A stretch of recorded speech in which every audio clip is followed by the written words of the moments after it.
এখানে একটা বিষয় উল্লেখ্য, সেটা হলো কিছু বাতিল ফেরকার লোক আছে, বদ মাজাব।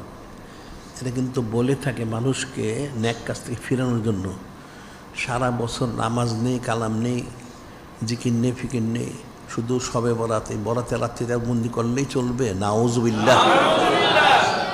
হ্যাঁ, ওই যে এই হিন্দু ঠাকুরটা, সে সারা বছর নামাজ কালাম পড়েছিল, জিকির ফিকির করেছিল? সে তো কিছুই করে নাই। ওই রাত্রেও সে সনমই করতেছিল।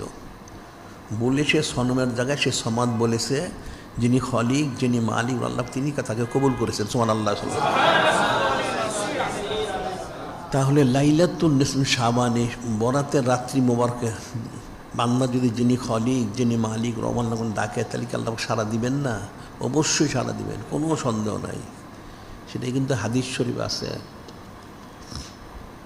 আর হযরত ইমামুল আউয়াল আলাইহিস সালাম قال رسول الله صلى الله عليه وسلم إذا كانت ليلة نصف شعبان فقوموا ليلها وصوموا يومها فإن الله تعالى ينزل فيها لغروب الشمس إلى السماء الدنيا فيقول ألا من مستغفر فاغفر له، ألا من مسترزق فارزقه، ألا مبتلا فوافيه، ألا كذا ألا كذا حتى يطلع الفجر. في رواية أخرى هل من تائب فتوب عليه، هل من سائل فأطيب مسؤوله، ألا كذا ألا كذا حتى يطلع الفجر.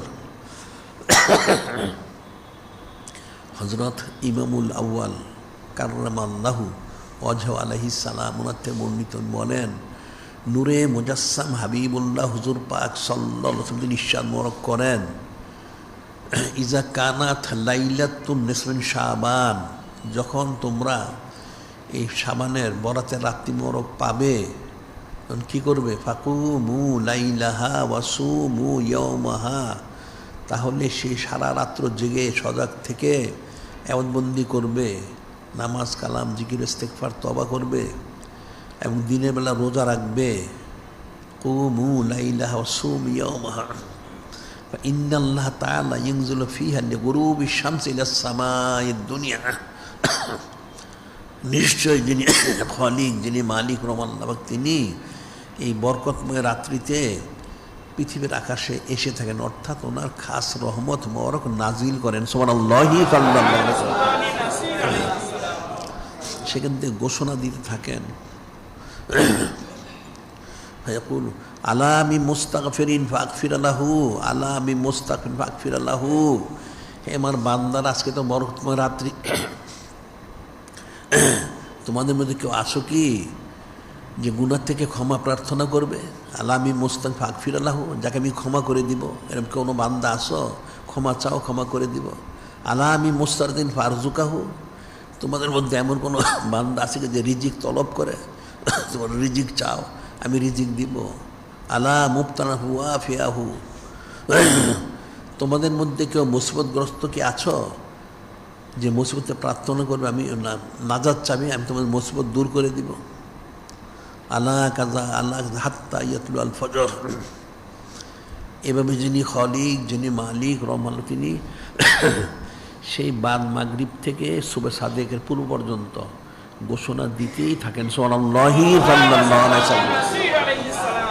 আরেকজন হচ্ছে হালমিন তাইবিন ফাতুবু আলাই, কোনো তওবাকারী কি আছো রয়েছে যাকে আমি তার তওবাগুলি কবুল করে তার গুনাহগুলি আমি ক্ষমা করে দিব। হালমিন সাইলিন ফাতি মাসুলাহু, এবং তোমার কোনো সোয়ালকারী কি রয়েছ যার সোয়ালগুলি আমি পুরা করে দিব। সুবহানাল্লাহ সাল্লাল্লাহু আলাইহি ওয়াসাল্লাম এটা সুবহ সাদেকের পূর্বন্ত ঘোষণা করতে থাকেন। এখন এখানে আল্লাহ কিন্তু নিজেই যেটা জানিয়ে দিলেন ওনার হাবিব মাহবুব নূরে মুজাসসাম হাবিবুল্লাহ হুজুর পাক সাল্লাল্লাহু আলাইহি ওয়াসাল্লাম মাধ্যম দিয়ে, যে কোনো ক্ষমা প্রার্থনা, গুনাহ খাতা করেছ, ক্ষমা চাও, এরকম ক্ষমা প্রার্থনাকে আসো, আমি যার গুনাহ ক্ষমা করে দিব। রিজিক তলবকারী কেউ আসো, যার রিজিক দেওয়া হবে। মুসিবত থেকে পানা তলবকারী কেউ আসো, যার মুসিবত দূর করে দিব। তবাকারী কেউ আসো, যার তবা কবুল করা হবে। এবং যে কোনো বিষয়ে কোনো সোয়ালকারী কি আসো, যার সোয়ালকৃত বিষয়গুলি আমি তাকে দিয়ে দিব। সুবহানাল্লাহি সাল্লাল্লাহু আলাইহি ওয়াসাল্লাম। বিষয়টা তো সূক্ষ্ম কঠিন বিষয়। এখন মানুষ সারা বছর যাই করে, তবে সারা বছর তায়াবুতবন্দি করা উচিত। তারপরেও যদি কেউ করে না থাকে, তাহলে যেন কমপক্ষে সে সেই রাত্রিতে সে সারা রাত্র সজাগ থেকে যেন তায়াবুতবন্দি করে ইস্তেগফার তওবা করে।